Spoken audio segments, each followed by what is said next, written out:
Christian Swanson writes, "Greetings, my name is Christian.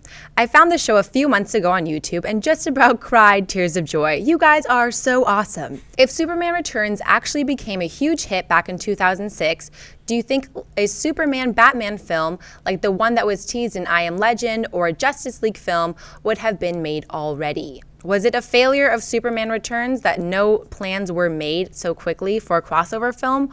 Or even other standalone DC films like Wonder Woman, Flash, Green Arrow, or Aquaman?"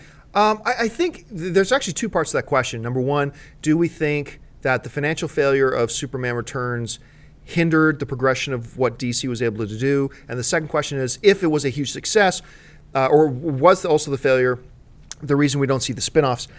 I think, number one, yes, the financial failure, although it's hard to call any movie that makes over $200 million a financial failure. So we'll just say that's a matter of perspective, okay? But it didn't do as well as they were hoping. So is the fact that Superman Returns with Brandon Routh, which, by the way, was a very bad comic book movie, but I thought a pretty good movie. And I know a lot of people get angry at me when I say that. I actually think Superman Returns was a pretty good movie, although I admit it's a pretty bad comic book movie. But that's a whole discussion for another day.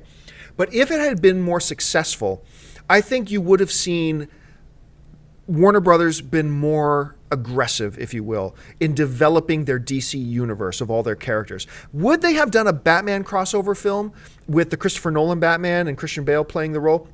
I don't think so. I don't think Christopher Nolan wanted anything to do with crossovers. I think he created his Batman universe very isolated from what could be his broader DC universe. I don't think you would have seen aliens or superpowers or anything like that in a Christopher Nolan universe. I don't think he would have allowed it. So I think we would have had to have waited for Christopher Nolan and Christian Bale to be done with Batman anyway before we've seen a crossover like that. But definitely Brandon Routh and that Superman would have been a part of anything having to do with Justice League moving forward. Now, on the other hand, when talking about the topics of other DC characters, you mentioned guys like the Flash, Green Arrow, Aquaman, Wonder Woman. There are other things that held them up. It wasn't the quote-unquote failure of Superman Returns that held those up.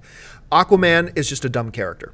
That is his biggest weakness. I mean, we see Family Guy makes fun of it all the time. Like, in Family Guy, there's this great scene of a guy attacking a woman on the beach, and he's pinning her down on the ground, and she's yelling, "Help, help, help!" And then you see Aquaman come up out of the water and just yell at him from the water, "Hey, you better stop that!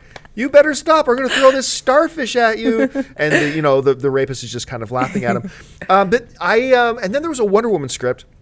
And I actually, not many people are even allowed to know this, I actually read the Wonder Woman script. And the fact that it was really bad is probably the thing that held it up. I think they wanted to do it. So, and Flash, they tried to do Flash, but they just couldn't get a Flash project to where they wanted it to be. It had nothing to do with what Superman did. It was all about Flash and that individual project. So that's what held up the individual projects, not the success or definition of failure of Superman Returns.